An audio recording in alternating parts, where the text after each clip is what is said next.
Hello বন্ধুরা, কেমন আছো তোমরা সবাই? আজকে রাস পূর্ণিমা আর আমরা বেরিয়ে পড়েছি রাসের মেলায় যাব বলে। রাসের মেলাটা হচ্ছে জগদ্দলে, আর আমরা সেখানেই যাচ্ছি। রাস্তায় যেতে যেতে দেখলাম রাজপুরের সেই পুরনো মন্দিরটা, যেটা আমি আগের ভিডিওতে দেখিয়েছিলাম। ওখানে পূর্ণিমার পুজো হচ্ছে। ওখান থেকে আমরা সোজা জগদ্দলে চলে গেলাম, আর গিয়ে প্রথমে রাধাকৃষ্ণকে দর্শন করলাম।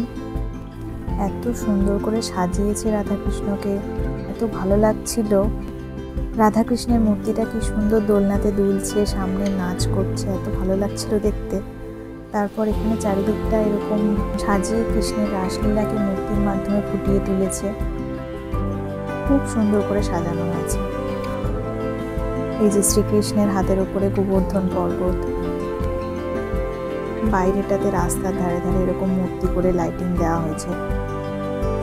এর উল্টো দিকটাতেই মেলাটা বসেছে মাঠে। মেলাতে তো প্রচুর দোকান বসেছে, মানে প্রচুর দোকান, বিশাল বড় মেলাটা।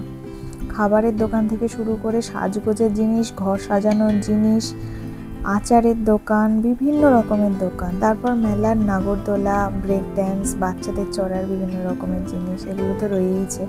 আর মাঠের সাইডে এরকম প্রচুর বুটিক কালেকশনের দোকান বসেছে। এই দোকানটাতে তো এত সুন্দর কালেকশন ছিল অ্যাফোর্ডেবল প্রাইসে। আমার খুব পছন্দ হয়েছিল কতগুলো কালেকশন। শাড়ি ছিল বিভিন্ন রকমের, 3 পিস সেট ছিল, সাজের জিনিস বিভিন্ন রকম ছিল, কাফতান, টপ, বিভিন্ন রকমের কালেকশন ছিল। মেলাটা চলবে সামনের 15 তারিখ অবধি। তোমরা চাইলে ঘুরে যেতেই পারো, খুব ভালো লাগবে। তারপর খাবারের দোকান তো জিলাপি থেকে শুরু করে কাবাব, পকোড়া, ফিশ ফ্রাই, তারপর ঢাকাই, বিভিন্ন রকমের খাবার ছিল। আমরাও টুকটাক খেয়ে নিয়েছিলাম। আর যেহেতু পূর্ণিমার আকাশের চাঁদটাও এত সুন্দর দেখা যাচ্ছিল, চাঁদ দেখতে দেখতেই আমরা বাড়ির পথে রওনা দিলাম।